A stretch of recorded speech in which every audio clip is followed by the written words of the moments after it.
ओम शांति। आज 18/1/2025 प्रातः मुरली ओम शांति अव्यक्त बापदादा पुनरावृत्ति मधुबन। पिताश्रींकर पुण्य स्मृति दिवस रे प्रातः क्लास रे सुनाइबा पाई बापदादांकर अमूल्य मधुर महावाक्य।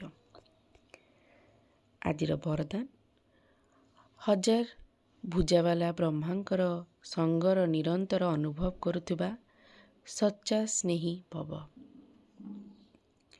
वर्तमान समय रे ब्रह्मांकर हजार भुजावाला रूपर पाठ चलीची।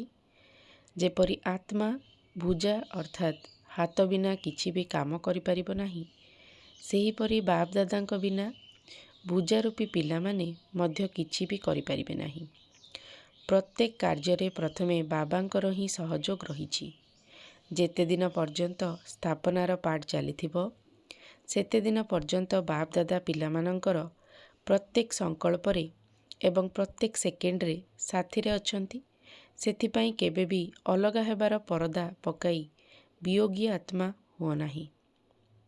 सर्वदा प्रेमर सागरंकर लहड़ी रे खेलुथाओ, बाबांकर गुणगान करुथाओ, किंतु माया द्वारा घायल हो नाही। तेबे बाबांक प्रति स्नेहर प्रत्यक्ष स्वरूप हैला सेवार स्नेही हुओ। स्लोगान अशरीर स्थितिर अनुभव बा अभ्यास ही नंबर को आग को बढ़ाइबार आधार। ओम शांति।